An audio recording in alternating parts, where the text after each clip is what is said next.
ሰላም ጤና ይስጥልን ከቻናል 1 ቴሌቪዥን የሰዓቱ ዜናዎቻችንን ወደ እናንተ እናቀርባለን። በዜናዎቻችን የሀገር ውስጥና የባህር ማዶ ዜናዎች እንዲሁም ደግሞ ስፖርትና ቢዝነስ እንዲሁም ሳምንቱን በታሪክ ውስጥ የተሰኙ ጥንቅሮቻችን ተካተዋል። ወይንሸት ዘውዴ ዜናውን እየመራው አብሬያችሁ ቆይታ አደርጋለሁ። መልካም ጊዜ።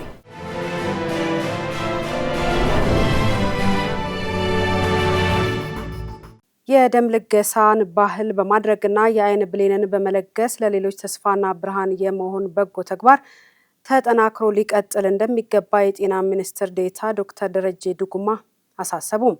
የኢትዮጵያ ደምና ህብረ ህዋስ ባንክ አገልግሎት ሰብአዊ ተግባር ህይወትን ይታደጋል፣ ብርሃንን ይመልሳል በሚል መሪ ሀሳብ 23ኛውን የደም እና የአይን ብሌን ለጋሾች ቀንን አክብሯል። ለዝርዝሩ አማሩ ገብሩ። በመርሃ ግብሩ ለደም ለጋሾችና ለአይን ብሌን ለጋሽ ቤተሰቦች እንዲሁም በበጎ ተግባር ከፍተኛ አስተዋጽኦ ላበረከቱ ግለሰቦችና ተቋማት ምስጋናና እውቅና ተሰጥቷል። የጤና ሚኒስትር ዴኤታ ዶክተር ደረጀ ዱጉማ፣ የኢትዮጵያ ደምና ህብረ ህዋስ ባንክ አገልግሎት ዋና ዳይሬክተር ዶክተር አሸናፊ ታዘበው፣ የጤና ሚኒስቴር ተቋማት አመራሮች፣ የደም ለጋሽና የአይን ብሌን ለጋሽ ቤተሰቦች እንዲሁም ጥሪ የተደረገላቸው እንግዶች በመርሃ ግብሩ ላይ ተገኝተዋል። የጤና ሚኒስትር ዴኤታ ዶክተር ደረጀ በዚህ ወቅት እንደገለጹት ጠቅላይ ሚኒስትር አብይ አህመድ በጎ ፈቃደኝነትና ሰብአዊነት እንዲጎለበት ትልቅ ምዕራፍ ከፍተዋል። የደምና አይን ብሌን ልገሳ ህይወትን የሚታደግና ብርሃንን ለሰዎች የሚሰጥበት ታላቅ ስጦታ ነው ብለዋል። ደም በመለገስ ህይወት እናስቀጥላለን፣ ከህልፈት በኋላ የአይን ብሌን በመለገስ ለዜጎች ብርሃን እንሰጣለን ያሉት ሚኒስትር ዴኤታ ዶክተር ደረጀ ለዚህም ከኢትዮጵያ ደምና ህብረ ህዋስ ባንክ አገልግሎት ጋር በመተባበር ይህን ስራ ለማስፋፋት እየተሰራ ይገኛል ብለዋል። ደም የእናቶችና ህጻናት ሞትን ለመቀነስ በቀዶ ህክምና፣ በትራፊክ አደጋ፣ በካንሰርና ኩላሊት ህመም እንዲሁም በሌላ ህመም ደም ለሚሹ ወገኖች ለመድረስ የሚያስችል ውድ ስጦታ መሆኑንም ተናግረዋል። ሚኒስትሩ የደም አቅርቦት ለጤና ተቋማት በዘላቂነት ተደራሽ ለማድረግ ከአገልግሎቱ ጋር በመሆን ከ60 በላይ ደም ባንክ እንዲቋቋም ማድረጉንም ገልጸዋል። አገልግሎቱን ይበልጥ ለማቀላጠፍ የመመሪያ ኪቶችን ከማሰራጨት ባለፈ ዘመናዊ የዲጂታል የደም መረጃ ስርዓት ለመዘርጋት እየተሰራ ሲሆን የአይን ብሌን ንቅለ ተከላ ከአዲስ አበባ በተጨማሪ በጅማ ከተማ መጀመሩን አስታውቀዋል። የደም ልገሳን ባህል ለማድረግና የአይን ብሌን ለጋሾችን ቁጥር ለማሳደግ የሚደረገው ጥረት ተጠናክሮ እንደሚቀጥል በመግለጽ ህብረተሰቡን በዚህ በጎ ተግባር ላይ በንቃት እንዲሳተፍ ጥሪ አቅርበዋል። የኢትዮጵያ ደምና ህብረ ህዋስ ባንክ አገልግሎት ዋና ዳይሬክተር ዶክተር አሸናፊ ታዘበው በበኩላቸው አንዲት ከረጢት ደም የሰው ህይወት ትታደጋለች፣ የአይን ብሌንም ብርሃንን ትለግሳለች ብለዋል። በተያዘው በጀት ዓመት 11 ወራት ከ400 ሺህ በላይ ከረጢት ደም መሰብሰቡንና ይህም የደም ልገሳ ባህል እየተሻሻለ መሆኑን እንደሚያሳይ ገልጸዋል። የኢትዮጵያ ሀገራዊ የምክክር ኮሚሽን ከሐምሌ 8 ቀን 2018 ዓ.ም ጀምሮ ለሚካሄደው የማጠቃለያ ምክክር ጉባኤ መላው ህዝብ ከጎኑ እንዲሆን ጥሪ አቀረበ። ኮሚሽኑ በሀገሪቱ ታሪክ ለመጀመሪያ ጊዜ በመላው ኢትዮጵያ እንዲሁም በውጭ ሀገራት ከሚገኙ ኢትዮጵያውያን ያለመግባባት መንስኤ የሆኑ ጉዳዮችን በህዝባዊ ውይይት ሰብስቧል። በእነዚህ አጀንዳዎች ላይ በሀገር አቀፍ ደረጃ ምክረ ሀሳብ የሚያሰናዳበትን ሀገራዊ የምክክር ጉባኤም ከሐምሌ 8 ቀን 2018 ዓ.ም ጀምሮ በአዲስ አበባ ከተማ ለማካሄድ ዝግጅቱን አጠናቋል። ስለሆነም ኮሚሽኑ መላው ኢትዮጵያውያን ለዚህ ታሪካዊ ሁነት መሳካት ከጎኑ በመሆን የሚጠበቅባቸውን ሀገራዊ ኃላፊነት እንዲወጡ ጥሪ አቅርቧል። በተጨማሪም በዚያ ታሪካዊ ሀገራዊ የምክክር ጉባኤ ላይ ለመሳተፍ የተመረጡ የማህበረሰብ ክፍሎችና የባለድርሻ አካላት ወኪሎች ውጤታማ ጉባኤ ማካሄድ የሚያስችላቸውን ሁለንተናዊ ዝግጅት እያደረጉ እንዲጠብቁ ኮሚሽኑ አሳስቧል። የኢትዮጵያ የባህር ትራንስፖርትና ሎጂስቲክስ ሀገሪቱ ከውጭ የምታስገባውን የነዳጅ ምርት የማጓጓዝ ስራ ከ40 ዓመታት በኋላ በድጋሚ መጀመሩን አስታወቀም። ተቋሙ ለመጀመሪያ ጊዜ ከናይጄሪያ የተገዛን የአውሮፕላንና የናፍጣ ነዳጅ በቻርተር መርከቦች ማጓጓዝ ችሏል። በሆርሙዝ ባህር ሰርጥ አካባቢ በተቀሰቀሰው ግጭት ምክንያት በተፈጠረው የትራንስፖርት መስተጓጎልና በሀገር ውስጥ እየጨመረ የመጣውን የነዳጅ ፍላጎት ለማሟላት መንግስት የነዳጅ ግዢ ምንጮችን እያሰፋ ይገኛል። በዚህም መሰረት የኢትዮጵያ አየር መንገድ ያለበትን ከፍተኛ የአውሮፕላን ነዳጅ ፍላጎት ለማሟላትና አማራጭ መስመሮችን ለመጠቀም ከናይጄሪያው ቢሊዮነር አሊኮ ዳንጎቴ የነዳጅ ማጣሪያ ፋብሪካ ግዢ ተፈጽሟል። ተቋሙ እንዳስታወቀው 120,000 ሜትሪክ ቶን የአውሮፕላንና የናፍጣ ነዳጅ በ3 ተከታታይ ጉዞዎች ወደ ጅቡቲው ሆራይዘን ተርሚናል ማጓጓዝ ችሏል። ይህ ስኬት ነዳጅ የማጓጓዝ ልምድ ላልነበረው የሎጂስቲክስ ተቋም ትልቅ የስራ ክንውን መሆኑም ተገልጿል።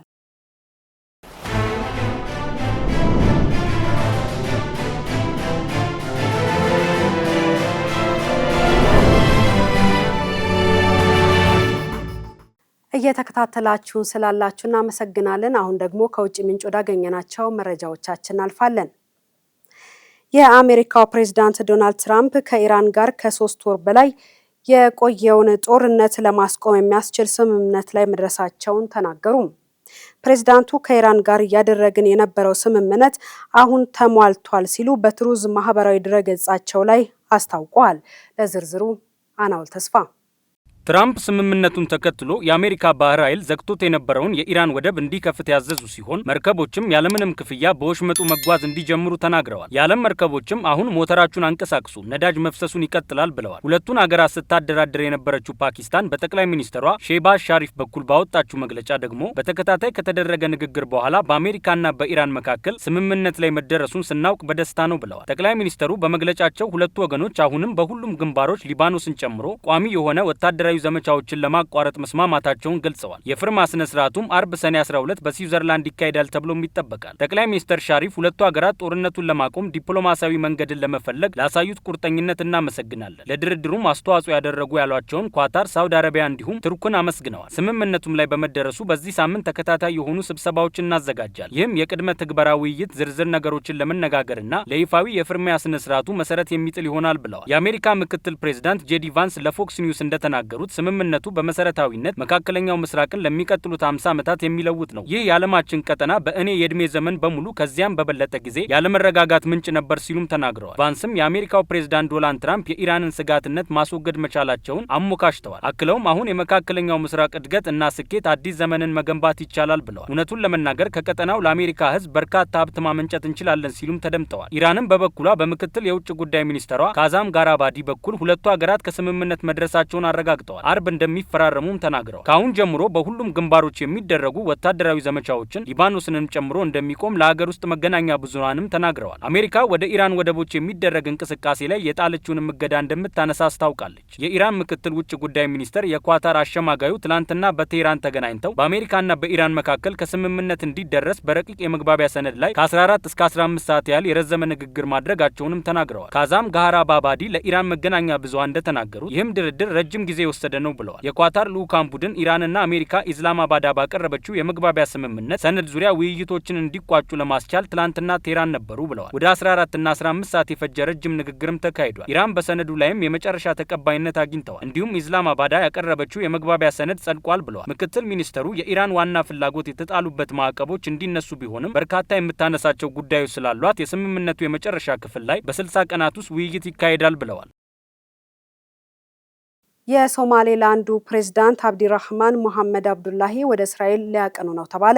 እስራኤል እንደ ሀገር ለሶማሌላንድ እውቅና ከሰጠች በኋላ ለመጀመሪያ ጊዜ የሚደረግ ጉዞ ነው።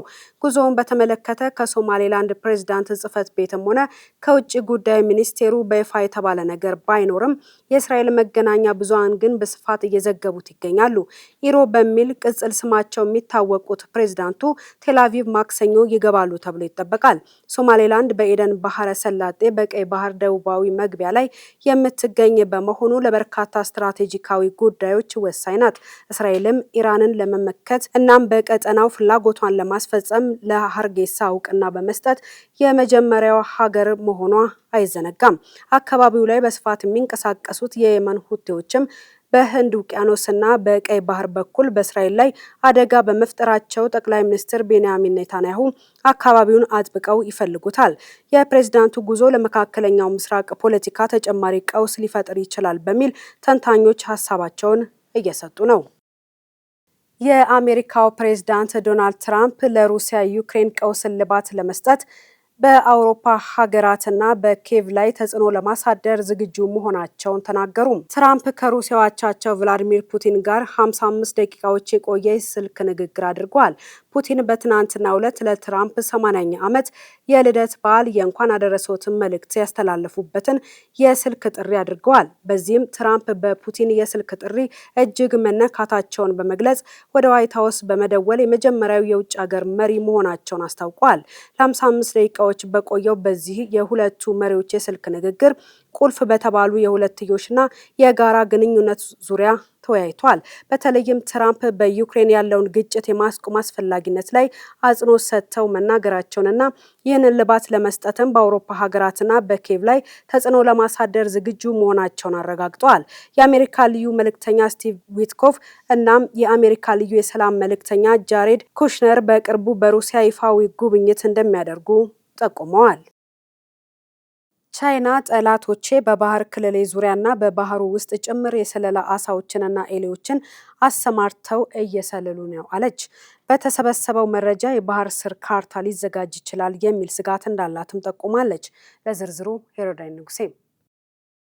የቻይና የደህንነት ሚኒስቴር ባወጣው መግለጫ የውጭ ሀገራት የስለላ ተቋማት የረቀቀ ቴክኖሎጂ የታጠቁ የባህር ኤሊዎችን፣ አሳዎችንና ሌሎች የባህር ፍጥረታትን በመጠቀም በቻይና የባህር ዳርቻዎች ዙሪያ ስለላ እያካሄዱ ነው ሲል አስጠንቅቋል። ቻይና ድርጊቱንም የማይታይ የባህር ውስጥ የስለላ ጦርነት ስትል ገልጸዋለች። ቻይና እንደምትለው እነዚህ ፍጥረታት ጥቃቅን ሴንሰሮች የተገጠሙላቸው ሲሆን እንደ የውሃ ሙቀት፣ የውሃ ጨዋማነት፣ የውቅያኖስ ፍሰት፣ የባህር ወለል ቅርጽና የወደብ እንቅስቃሴን የመሳሰሉ መረጃዎችን ይሰበስባሉ። ከዚያም መረጃው በሳተላይት ወደ ውጭ ሀገራት ይላካል። በተሰበሰበው መረጃ የባህር ስር ካርታ ሊዘጋጅ ይችላል የሚል ስጋት ያላት ቻይና በተለይም የባህር መከላከያ ድክመቶችን ለማወቅ፣ የባህር ኃይል እንቅስቃሴን ለመከታተል፣ የሰርጓጅ መርከቦችን አድራሻ ለመጠቆም እንዲሁም የወታደራዊ ጣቢያዎችን ለመለየት ሊያገለግል ይችላል ብላ እንደምታምንም ዘጋርዲያን ዘግቧል። ነገር ግን ቻይና እስካሁን ይህን ሊያረጋግጥ የሚችል በፎቶ የሚሆን በቪዲዮ የተደገፈ መረጃ ያላቀረበች ሲሆን የተጠረጠረ ሀገር ስምም ቢሆን አልጠቀሰ። በዚህም በርካታ ተንታኞች ጉዳዩን እንደ የደህንነት ማስጠንቀቂያ ወይም የፕሮፓጋንዳ መልእክት አድርገው ወስደውታል ሲል ዘገባው አክሏል። ህጻናትን እንደ ባቄላ ባሉ ድቡልቡል ነገሮች ላይ በባዶ እግራቸው እንዲቆሙና እንዲጫወቱ ማድረግ የእግር ጠፍጣፋነትን ለመከላከልና የአንጎል ብስለትንና የነገሮችን የመገንዘብ እድገትን ለማፋጠን የሚረዳ ተፈጥሯዊና ውጤታማ ዘዴ መሆኑን የዓለም ጤና ድርጅት ባወጣው አዲስ መመሪያ አስታውቋል። ለዝርዝሩ ኤፍራታ ጥላውን። የዓለም ጤና ድርጅት የዓለም አቀፍ የህጻናት ጤና ጥናቶች ሪፖርት እንደሚያሳዩት አብዛኞቹ ህጻናት ሲወለዱ እግራቸው ጠፍጣፋ ነው። የእግር ውስጠኛው ቅስት የሚሰራው እድሜያቸው እየጨመረ ሲሄድና ጡንቻዎቻቸው ሲጠነክር ሲሆን ህጻናት ድቡልቡል በሆኑ እንደ ባቄላና ሽምብራ ባሉ ነገሮች ላይ ሲቆሙ የእግራቸው ጡንቻዎች ራሳቸውን ለመከላከልና ሚዛን ለመጠበቅ ሲሉ ይኮማተራሉ። ይህም የእግር ውስጠኛው ቅስት በትክክልና በፍጥነት እንዲያድግ ከፍተኛ እገዛ ያደርጋል።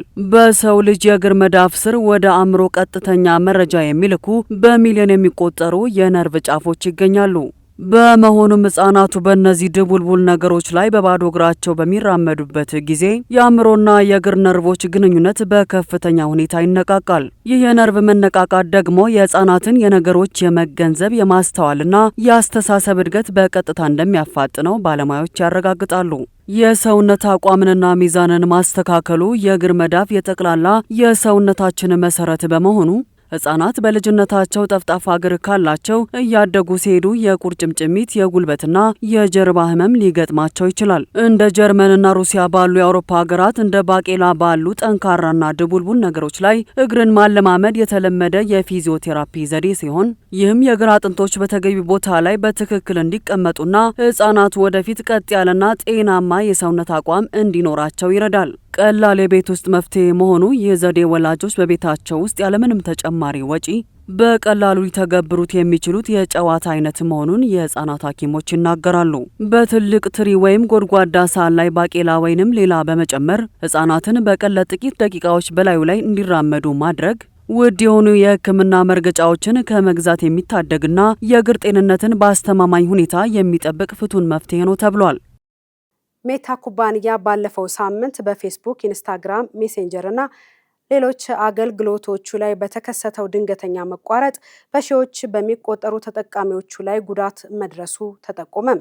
ችግሩ በ2026 በሜታ ገጾች ላይ ከተመዘገቡት ትልልቅ የአገልግሎት መቋረጦች ዋነኛው ነው ተብሏል።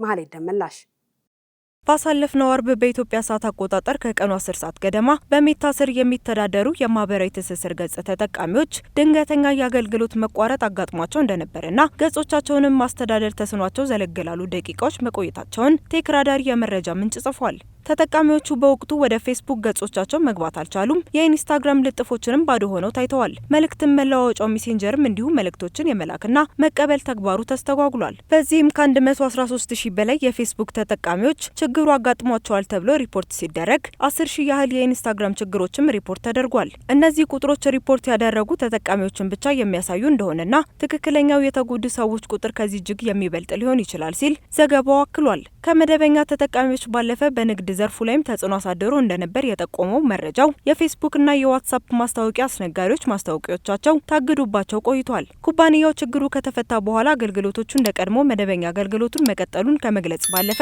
የቴክኒክ ችግሩን ትክክለኛ ምክንያት ግልጽ አላደረገም። የሳይበር ጥቃት እንደነበረም የሚያረጋግጥ መረጃ አላቀረበም። የሜታ ባለቤቱ ማርክ ዙከንበርግ እስካሁን ምንም አይነት ይፋዊ መግለጫ ባይሰጥም የኩባንያው የኮሚኒኬሽን ኃላፊ ግን ይቅርታን ጠይቀዋል። ይህ ችግር በ2026 በሜታ ገጾች ላይ ከተመዘገቡት ትልልቅ የአገልግሎት መቋረጦች ዋነኛው ነው ተብሏል። ረጅም ዕድሜ የመኖር ሚስጥር የጥራጥሬ ውጤቶች መሆናቸውን አዲስ ጥናት አመላከተም። በዓለማችን ረጅም ዕድሜ የሚኖሩ ማህበረሰቦችን የአመጋገብ ልማድ መነሻ በማድረግ የተደረጉ ጥናቶች እንደሚያሳዩት ባቄላና መሰል የጥራጥሬ ውጤቶችን አዘውትሮ መመገብ ለረጅም ዕድሜ ዋነኛው ሚስጥር መሆኑ ተነግሯል። ኤፍራታ ጥላሁን ተከታዩን ዘገባ አጠናቅራለች። ለ10 ዓመታት የተደረጉ አዳዲስ የምርምር ውጤቶች እንደሚያሳዩት ባቄላና ሽምብራ አተርን የመሳሰሉ የጥራጥሬ ውጤቶችን አዘውትሮ መመገብ ዕድሜን እስከ 100 ዓመት ለማራዘም ዋነኛውና ቀላሉ ሚስጥር መሆኑን የሥነ ምግብ ተመራማሪዎች አስታውቀዋል። ስፔስ ዴሊ የተባለው የሳይንስና ቴክኖሎጂ ድረገጽ ለ10 ዓመታት የተደረጉ ምርምሮቹን ጠቅሶ እንደዘገበው በዓለማችን ላይ ረጅም ዕድሜ የሚኖሩ ማህበረሰቦች ዋነኛ የዕለት ተዕለት ምግብ ጥራጥሬ መሆኑን አረጋግጧል። በእነዚህ አካባቢዎች የሚኖሩ ከተለመደው የምዕራባውያን የአመጋገብ ልማድ ጋር ሲነጻጸር ከባቄላ ሽምብራና አተር የሚዘጋጁ ምግቦችን ከቅጠላ ቅጠል ጋር አዘውትረው ከ4 እስከ 5 እጥፍ አብልጠው እንደሚመገቡ ጥናቱ አረጋግጧል። የተለያዩ ዓለም ክፍሎችን ተሞክሮ ያነሳው ይህ ዘገባ በጣሊያን ሰርጂኒያ የፋቫ ባቄላ ሾርባ፣ በግሪክ ኢካሪያ ጥቁር አይን አተር፣ በጃፓን ኦኪናዋ የአኩሪ አተር ውጤቶች እንዲሁም በኮስታሪካ ጥቁር ባቄላና ሩዝ በየዕለቱ መመገብ የተለመደ መሆኑን ተጠቅሷል። የምግብ አዘገጃጀታቸው በባህልና በአይነት ቢለያይም የሁሉም ማህበረሰቦች የጋራ የረጅም ዕድሜ ሚስጥር የጥራጥሬ ፍጆታቸው ከፍተኛ መሆኑን ነው የተገለጸው። ጥራጥሬዎች በሰውነት ውስጥ የደም ግፊትን ለማስተካከል፣ ኮሌስትሮልን ለመቀነስና ለልብ ጤንነት እጅግ ጠቃሚ የሆኑ ንጥረ ነገሮችን ይዘዋል። ከፍተኛ የፕሮቲንና የፋይበር መጠን ስላላቸው የምግብ መፈጨት ስርዓትን በማፋጠን ሰውነትን ከተለያዩ ተላላፊ ካልሆኑ ስር የሰደዱ በሽታዎች በከፍተኛ ሁኔታ ይከላከላሉ። የጤና ባለሙያዎች እንደሚመክሩት ውድ የሆኑ የጤና ማሟያዎችን ከመፈለግ ይልቅ በየቀኑ በምግባችን ውስጥ ጥራጥሬዎችን ማካተት ይገባል። በቀላሉ በሚገኙት ባቄላ፣ አተርና ሽምብራ ላይ ቅጠላ ቅጠሎችን በመጨመር ጤናማና ረጅም ዕድሜን መሸመት እንደሚቻልም ጥናቱ አሳይቷል። የጃፓን ደጋፊዎች ሜዋኩን የተሰኘ ማህበራዊ እሴታቸውን ለዓለም ሕዝብ በ2026 ዓለም ዋንጫ ላይ በድጋሚ አሳይተዋል። ከኔዘርላንድስ ጋር 2-2 በሆነ አስደሳች አቻ ውጤት ተለያይተው የወጡት የጃፓን ደጋፊዎች ዛሬ ስታዲየሙን የማጽዳት ስነ ምግባራቸውንም አልረሱም ተብሏል። አማሩ ገብሩ ተከታዩን ዘገባ አጠናቅሯል። በሁለቱ ቡድኖች መካከል የነበረው ጨዋታ ካለቀ በኋላ የጃፓን ደጋፊዎች ቦታውን በማጽዳት በሩሲያና በኳታር ዓለም ዋንጫዎች ላይ ያሳዩትን አርአያነት ቀጥለዋል። በወቅቱም የቡድናቸው ውጤት ምንም ይሁን ምን ስቴዲየሞቹን በማጽዳት ዓለም አቀፍ ምስጋናን አግኝተው ነበር። ይህ ባህል ከልጅነት ጀምሮ ትምህርት ቤቶችንና መጸዳጃ ቤቶችን በራሳቸው በማጽዳት በሚያስተምር የጃፓን ትምህርት ስርዓት ውስጥ የተመሰረተ ነው። በጃፓን ተማሪዎች ክፍላቸውን ብቻ ሳይሆን ትምህርት ቤቱን በሙሉ በመንከባከብ የማህበረሰብ ኃላፊነታቸውን ከልጅነታቸው ይማራሉ። አሶሺየትድ ፕሬስ ባወጣው ዘገባ ሜዮኩ የተሰኘ የጃፓን ማህበራዊ እሴት ጎልቶ መታየቱን ቀጥሏል። ይህም ሌሎችን አለማስቸገር ወይም ጉዳት አለማድረስ የሚል ፍልስፍና ሲሆን ወፍ ጎጆዋን ሳታቆሸሽ ትሄዳለች የሚለው የጃፓን አባባል ይህንን የንጽህና ባህል በግልጽ ያንጸባርቃል ብሏል። ፊፋ እንዳስታወቀው የጃፓን ደጋፊዎች የጽዳት ስነ ምግባር የሌሎች ሀገራት ደጋፊዎችንም እየሳበ ይገኛል ብሏል። ከ2008 ጀምሮ ባለሙ ዋንጫና በኦሎምፒክ ስቴዲየሞች በበጎ ፈቃደኝነት የሚያገለግሉት ሂሮካዙ ሱኖዶ እንደሚሉት በቅርብ ጊዜ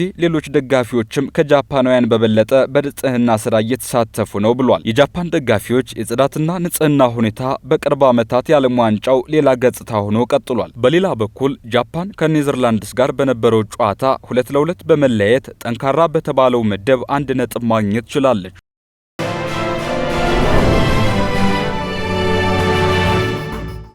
በዛሬው ሳምንቱን በታሪክ ጥንቅራችን በዓለም የፖለቲካና የሕግ ታሪክ ውስጥ ትልቅ ስፍራ የሚሰጠውና ለዘመናዊ ዲሞክራሲ መፈጠር እንደ መሰረት ድንጋይ የሚቆጠረው ማግና ካርታ ወይም ታላቁ ቻርተር የሊዝ ውል የተፈረመበትን ወቅት እንቃኛለን።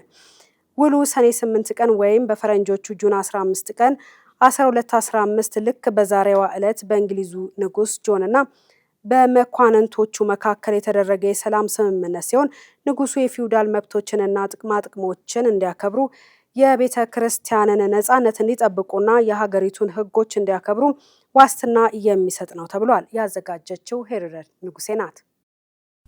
የዛሬው ሳምንቱን በታሪክ ምንም እንኳን በወቅቱ ለነባራዊ ሁኔታ ምላሽ ለመስጠት የተዘጋጀ ሰነድ ቢሆንም ለኋለኞቹ ትውልዶች ግን ለእንግሊዝ ዲሞክራሲ እድገት እንደ መሰረተ ድንጋይ ሆኖ ያገለገለው ማግና ካርታ ወይም ታላቁ ቻርተር የተሰኘው ውል የተፈረመበትን ሁኔታ ሊያስቃኘን 811 ዓመታትን ወደ ኋላ ተጉዟል። እንደ አውሮፓውያን አቆጣጠር ጁን 15 ቀን 1215 ዓ.ም ልክ በዛሬው ዕለት የእንግሊዙ ንጉስ ጆን የንጉሳዊ ማህተማቸውን ማግና ካርታ ወይም ታላቁ ቻርተር ተብሎ በሚጠራው ታሪካዊ ሰነድ ላይ ያኖሩ።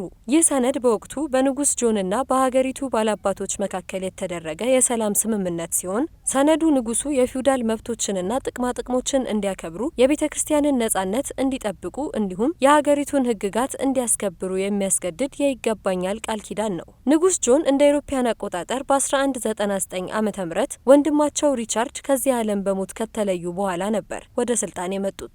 ይሁን እንጂ የንጉስ ጆን የስልጣን ዘመን በውድቀቶችና በሽንፈቶች የተሞላ እንደነበር ታሪክ ያስረዳል። የኖርማንዲ ግዛትን ለፈረንሳይ ንጉስ አሳልፈው የሰጡ ሲሆን ለውጭ ሀገር ወታደራዊ ዘመቻዎቻቸው ማስፈጸሚያ የሚሆን ከፍተኛ ግብር በእንግሊዝ ባላባቶች ላይ በመጣላቸው ከፍተኛ ቅሬታንም ፈጥረው ነበር። ከዚህ በተጨማሪም ከርዕሰ ሊቃነ ጳጳሳት ኢኖሰንት ሶስተኛ ጋር በመጣላት የቤተ ክርስቲያንን የስልጣን ቦታዎች በመሸጥ የተሟጠጠውን የንጉሳዊ ካዝናቸውን ለመሙላት መሞከራቸው ሁኔታዎችን ይበልጥ አባባሰው። እንደ አውሮፓውያን አቆጣጠር በ1214 ዓ.ም ታዲያ ኖርማንዲን ለማስመለስ የተደረገው ዘመቻ በሽንፈት ከተጠናቀቀ በኋላ የካንተርበሪው ሊቀ ጳጳስ ስቲቨን ላንግተን የተማረሩበትን ባለሀብቶች በማስተባበር ንጉሱ የነጻነት ቻርተርን እንዲፈርሙ ጥሪ ያቀረቡ። በዚህም መሰረት በፈረንጆቹ 1215 ዓ.ም ባላባቶቹ በንጉሱ የሕግና የወግ ጥሰት ላይ በነቂስ በመነሳት አመጹ።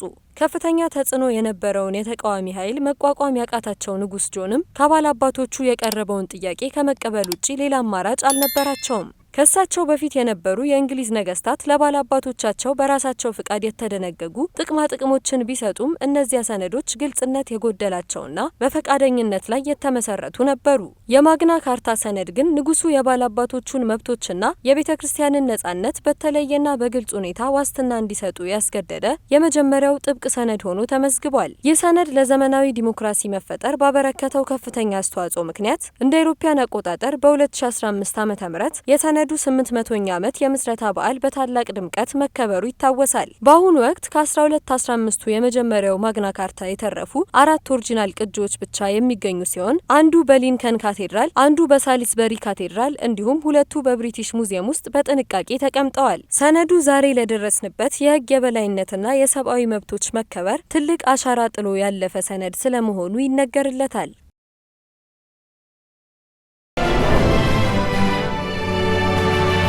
የቢዝነስ መረጃዎቻችንን እናስከትላለን። የ2018 ዓ.ም የግንቦት ወር አጠቃላይ የዋጋ ግሽበት መጠን 13.4 በመቶ ሆኖ መመዝገቡን የኢትዮጵያ ስታቲስቲካ አገልግሎት አስታወቀ። ለዚህና ለሌሎች የቢዝነስ መረጃዎቻችን መሀሌት ደመላሽ። በወሩ የምግብና አልኮል ያልሆኑ መጠጦች ዋጋ ግሽበት 14.6 በመቶ በመሆን የጨመረ ሲሆን ለዚህም ዋነኛ መንስኤ የሆነው በዕለት ተዕለት የህዝብ ፍጆታ ውስጥ ከፍተኛ ድርሻ ያላቸው እንደ አትክልት፣ ስጋ፣ የወተት ተዋጽኦች፣ እንቁላል፣ ፍራፍሬ፣ የምግብ ዘይትና ስኳር የመሳሰሉት መሰረታዊ የምግብ ሸቀጦች ዋጋ በከፍተኛ ሁኔታ መጨመራቸው እንደሆነ መረጃው ያስረዳል። በሌላ በኩል ምግብ ነክ ያልሆኑ የዋጋ ግሽበት መጠን በግንቦት ወር 11.1 በመቶ የደረሰ ሲሆን በዚህ ዘርፍ ስር የሚገኙ ልዩ ልዩ የአገልግሎቶችና የእቃዎች ክፍሎች ከፍተኛ ጭማሪን አሳይተዋል። ትራንስፖርት 12.1 በመቶ፣ ምግብ ቤቶችና ሆቴሎች 10.5 በመቶ እንዲሁም ኮሚኒኬሽን 9.1 በመቶ ሆነው መመዝገባቸው ታውቋል። ስኬት ባንክና የኢትዮጵያ ምርት ገበያ የግብርና ምርት ንግድን ለማቀላጠፍና ለአምራቾች የብድር አቅርቦትን ለማስፋፋት የሚያስችል የፋይናንስና የቴክኖሎጂ ትስስር ስምምነት ተፈራረሙ። በዚህ ስምምነት መሰረት የምርት ገበያው የመረጃ ማዕከል ከስኬት ባንክ ቲር 3 የመረጃ ማዕከልና የቲ24 ኮር ባንኪንግ ስርዓት ጋር በቀጥታ በኤሌክትሮኒክስ ዘዴ ይገናኛል። ይህም ፈጣንና አስተማማኝ የክፍያ ማጠናቀቂያ ስርዓትን ለመዘርጋት ያስችላል። የባንኩ ፕሬዝዳንት አቶ ዳምጣው አለማየሁ እንደገለጹት ባንኩ በምርት ገበያው የሚሰጡ የኤሌክትሮኒክስ መጋዘን ደረሰኞችን እንደ ብድር ማስያዣ አድርጎ የሚቀበል በመሆኑ አምራቾችና ነጋዴዎች የሪል ስቴት ወይም ሌላ ባህላዊ ማስያዣ ሳይጠየቁ በቀላሉ የስራ ማስኬጃ ብድር የሚያገኙበትን በር ይከፍታል። ዓለም አቀፉ የገንዘብ ድርጅት የናይጄሪያ መንግስት ገቢውን ለማሳደግ ለልማትና ለማህበራዊ ወጪዎች የሚሆን ፈንድ ለማሟላት በነዳጅ ምርቶች ላይ የተጨማሪ እሴት ታክስ እንዲጥል እንዲሁም በቴሌኮሙኒኬሽን አገልግሎቶች ላይ የኤክሳይዝ ታክስ እንዲያስተዋውቅ አሳሰበ። ከሰሞኑ ይፋ በሆነው የድርጅቱ ሪፖርት ላይ እንደተመላከተው ዋሽንግተን የሚገኘው ይህ አበዳሪ ተቋም ናይጄሪያ በቅርቡ ያደረገቻቸው የታክስ ማሻሻያዎች የመካከለኛ ጊዜ የመንግስትን የወጪ እቅዶች በዘላቂነት ለመደገፍ በቂ ላይሆኑ እንደሚችሉ አስረድቷል። በመሆኑም የመንግስትን የካፒታል ወጪ እቅዶች ለማስቀጠል የቫት ምጣኔን መጨመር፣ ታክሱን ወደ ነዳጅ ምርቶች ማዳረስና በቴሌኮም ላይ አዲስ የኤክሳይዝ ታክስ ማስተዋወቅ ተጨማሪ የፖሊሲ ለውጦች እንደሚያስፈልጉ ተቋሙ ገልጿል። የሶማሊያው ፕሬዝዳንት ሐሰን ሼክ መሐሙድ ሀገራቸው ካሏት 12 የባህር ላይ የነዳጅና ጋዝ ፍለጋ ቀጠናዎች መካከል 3ቱን ለቱርክ መስጠታቸውን አስታወቁ። ፕሬዝዳንቱ ይህ አጋርነት በሁለቱ ሀገራት መካከል ያለውን ተጨባጭና ቀጣይነት ያለው የደህንነትና የልማት ድጋፍ የሚያንጸባርቅ ነው ብለዋል። ቀሪዎቹ ለምዕራባውያን ኩባንያዎች የተሰጡ ቢሆንም አንደኛው ኩባንያ የኢንቨስትመንት አቅም ማነስን በመጥቀስ 7ቱን በቅርቡ መልሶ ማስረከቡ ተገልጿል። ፕሬዝዳንት ሐሰን ሼክ መሐሙድ በሀገሪቱ ከሚገኝ መገናኛ ብዙሃን ጋር ባደረጉት ቃለ ምልልስ ቱርክ ካስፈለጋት በቀጣይም ከተሰጧት 3 ቀጠናዎች በተጨማሪ ሌሎችንም ለመስጠት ሀገራቸው ዝግጁ መሆኗን ገልጸዋል። የሀገሪቱ የባህር ክልል ከፍተኛ ያልተነካ የነዳጅ ጋዝና ክምችት እንዳለው ቢገመትም በንግድ ደረጃ ማውጣት ግን የረጅም ጊዜ እቅድ መሆኑ ተመላክቷል። በመጨረሻም ስፖርት። የቱሪዝም ሚኒስቴር ከታላቁ ሩጫ በኢትዮጵያ ጋር በመተባበር ያዘጋጀው የልወቅሽ የኢትዮጵያ ክላሲክ 2018 ውድድር የዓለም አትሌቲክስ ጀግኖች መፍለቂያ በሆነችው በቆጂ ከተማ በድምቀት ተካሂዷል። በሌላ በኩል ደግሞ በዘንድሮ 23ኛ የዓለም ዋንጫ በመጀመሪያ የምድብ ጨዋታ አፍሪካዊቷ ኮትዲቯር ኢኳዶርን 1-0 ስትረታ ጀርመን በብራዚል የተያዘውን የጎል ክብረ ወሰን በስሟ አዙራለች። ኔዘርላንድስ ደግሞ በዓለም ዋንጫ የምድብ የመጀመሪያ ጨዋታ እንደለመደችው ሳትሸነፍ ጀምራለች። ለስፖርት ጥንቅሩ አናውል ተስፋ። በታሪካዊቷ የቦቆጂ ስታዲየም የተካሄደው የ12 ኪሎ ሜትር የሩጫ ውድድር ፕሮፌሽናል አትሌቶችን፣ ታዳጊዎችንና የከተማዋን ነዋሪዎችን በማሳተፍ የከተማውን የአትሌቲክስ አቅም በተግባር ያስመሰከረ ነበር። ውድድሩ ስፖርታዊ ይዘቱን እንደተጠበቀ ሆኖ የቦቆጂን ከተማ አንድ ለአንድ የቱሪዝም መዳረሻ በመቅረጽ ረገድ ከፍተኛ ፋይዳ አበርክቷል። የቱሪዝም ሚኒስቴር ኃላፊዎች፣ ከፍተኛ የመንግስት ባለስልጣናት፣ ታዋቂ ተጽዕኖ ፈጣሪዎችና በርካታ እንግዶች በከተማዋ መገኘታቸው የቱሪዝም ዘርፉን ለማስተዋወቅ ትልቅ እድል የፈጠረ ሲሆን በደብረ ብርሃን ከተማ የጀመረው የልወቅልሽ ኢትዮጵያ ክላሲክ ጉዞ ስፖርትና ቱሪዝምን በማስተሳሰር ለሀገሪቱ ሁለንተናዊ ልማት አዲስ ምዕራፍ መክፈቱን አሳይቷል። ቦቆጂ ይህንን ውድድር በስኬት ማጠናቀቋ የከተማዋን የስፖርት ቱሪዝም ማዕከልነት ያስመሰከረ ሲሆን የዚህም ውድድር 5ኛ አስተናጋጅ ከተማም በተፈጥሮ ሀብቷ የምትታወቀዋ አርባ ምንጭ እንደምትሆንና ውድድሩንም በቀጣይ ወር የምታስተናግድ ይሆናል። ለ5ኛ ጊዜ በተደረገውና 12 ኪሎ ሜትር በሸፈነው የ2018 ኢትዮ ቴሌኮም ታላቁ ሩጫ የቦቆጂ ሩጫ የኦሮሚያ ኮንስትራክሽን አትሌት የሆነው ማሞ አጫሉ ውድድሩን በቀዳሚነት ሲያጠናቅቅ አማን ቃዲና አሊዮ ቃሲም ሁለተኛና 3ኛ ደረጃን ይዘው አጠናቀዋል። በሴቶች አሸናፊ የሆነችው የአሰላ አትሌቲክስ ክለብ አትሌት ማህሌት ካሳሁን ስትሆን ኪያ ፍሳ ከአሰላ አትሌቲክስ ማሰልጠኛ ሁለተኛ፣ ድርቤ ሪኮ 3ኛ በመሆን አሸናፊዎች ሆነዋል። ውድድሩን የባህልና ስፖርት ሚኒስተር ዴታ መኪያ መሐመድ፣ የቱሪዝም ሚኒስተር ዴታ እንደገና አበበ፣ የኦሮሚያ ወጣቶችና ስፖርት ቢሮ ኃላፊ ሮዛ ቢያና የቦቆጂ ከተማ ከንቲባ ብርሃኔ ነገሰን ጨምሮ በርካታ የመንግስት ኃላፊዎች እንዲሁም የቦቆጂ ከተማ ነዋሪዎችም የተገኙበት ነበር። ከ15 ዓመት በታች የታዳጊዎች ውድድርም ሲካሄድ አባይ ከተማ በሴቶች እንዲሁም ካሊድ ሱልጣን በወንዶች አሸናፊ በመሆን ሽልማታቸው ተበርክቶላቸዋል። በአርሲ አባቶችና በኢትዮጵያ ብሔራዊ ሕዝብ መዝሙር የጀመረው የቦቆጂ ውድድር ከአትሌቶች በተጨማሪ 2500 የቦቆጂና አካባቢያ ነዋሪዎች እንዲሁም ከ70 በላይ ሯጮች ከአዲስ አበባ ተጉዘው ተሳትፈዋል። በተጨማሪም የ11 ዓመት በታችና የህፃናት ውድድሮችም የዝግጅቱ ተጨማሪ ውበት ነበሩ። የልወቅልሽ ኢትዮጵያ ክላሲክ የ6 ተከታታይ ከተሞች ውድድር በቀጣይ መዳረሻው አርባ ምንጭ ከተማ ሰኔ 21 ቀን 2018 ዓ.ም እንዲሁም ሐምሌ 12 በታሪካዊቷ ሀረር ከተማ ላይ ማጠቃለያውን ያደርጋል። የ2018 ሳምንት ኢትዮ ቴሌኮም ታላቁ ሩጫ በበቆጂ ለስኬት እንዲበቃ በማድረግ ረገድ ከታላቁ ሩጫ በኢትዮጵያ ጋር በአጋርነት እየሰሩ የሚገኙ ኢትዮ ቴሌኮም፣ ቴሌብር፣ ቱሪዝም ሚኒስቴር፣ ፔፕሲ፣ ዳሽን ባንክ፣ ቶፕ ውሃና ቻናል ዋን ቲቪ እንዲሁም አፍራን ሆስፒታል ናቸው። ዘገባውን ያደረሰን የቻናል ዋን ቴሌቪዥን ባልደረባ አቤል ተመስገን ነው። በዘንድሮ 23ኛው የዓለም ዋንጫ በመጀመሪያ ምድብ ጨዋታ አፍሪካዊቷ ኮት ዲቫር ኢኳዶሪያልን 1-0 ስትረታ፣ ጀርመን በብራዚል የተያዘውን የጎል ክብረ ወሰን በስሟ ስታዞር፣ ኔዘርላንድ ደግሞ በዓለም ዋንጫ የምድብ የመጀመሪያ ጨዋታ እንደለመደችው ሳትሸነፍ ጀምራለች። ከዘንድሮ የዓለም ዋንጫ አስቀድሞ በውድድሩ ታሪክ ብዙ ግቦችን በማስቆጠር ብራዚል በ237 ግቦች ቀዳሚ ስትሆን፣ ጀርመን ደግሞ በ232 ግቦች ትከተል ነበር። በምድብ የመጀመሪያ ጨዋታዋ ላይ ግን ጀርመን ኩራሷ ላይ 7 ግቦችን ማስቆጠሯን ተከትሎ በዓለም ዋንጫ ያስቆጠረ የግብ ብዛት 239 በማድረስ በውድድሩ ታሪክ ብዙ ግቦችን ያስቆጠረች ሀገር መሆን ችላለች። ጀርመን 7-1 የሆነ ውጤትን በዓለም ዋንጫ ላይ ያስመዘገበችው ከ2014 በኋላ ለመጀመሪያ ጊዜ ነው። በ2014 የዓለም ዋንጫ ግማሽ ፍጻሜ ላይ ብራዚልን 7-1 በማሸነፍ ዓለምን ያስደነገጠችው ጀርመን ከ12 ዓመታት በኋላ ይህንን ታሪክ ውጤት በድጋሚ በኩራሷዋ ላይ ደግማለች። በ2026 የዓለም ዋንጫ ተፎካካሪ መሆኗን አሳይታለች። በሌላ ተጠባቂ የምድብ ጨዋታ ኔዘርላንድ ከጃፓን በአቻ ውጤት ተጠናቋል። ኔዘርላንድ ላለፉት 20 ዓመታት በዓለም ዋንጫ ጨዋታ ላይ በመደበኛ 90 ደቂቃ ሽንፈት ገጥሟት አያውቅም። ሽንፈት የገጠማትም በጭማሪ 30 ደቂቃ ወይም በፍጹም ቅጣት ምት ብቻ ነው። እንዲሁም በዓለም ዋንጫ የምድብ የመጀመሪያ ጨዋታዎችም ተሸንፋ አታውቅም። ይህም በውድድሩ ታሪክ ውስጥ ረጅም ያለመሸነፍ ሪከርድ ነው። ለብዙ አስርተ ዓመታት በዓለም ዋንጫ የመክፈቻ የምድብ ጨዋታዎችን ሳይሸነፍ መቀጠላቸው አስደናቂ ታሪክ ነው። በዚህም ዓመት ከጃፓን ጋር 2-2 በመለያየት ክብረ ወሰናቸውን ማስጠበቅ ችለዋል። ዛሬም ቀጥሎ በሚካሄደው 23ኛው የዓለም ዋንጫ የምድብ ጨዋታ ስፔን ከኬፓ ቨርዲ፣ ቤልጅየም ከግብጽ የመጀመሪያ ምድብ ጨዋታቸውን ያደርጋሉ። ከቻናል ዋን ለሰዓቱ ያዝናቸው ዜናዎቻችን እነዚህን ይመስላሉ። ስለ አብሮነታችሁ እናመሰግናለን። ወይንሸት ዘውዴ ዜናውን እየመራው አብሬያችሁ ቆይቻለሁ። ጤና ይስጥልኝ።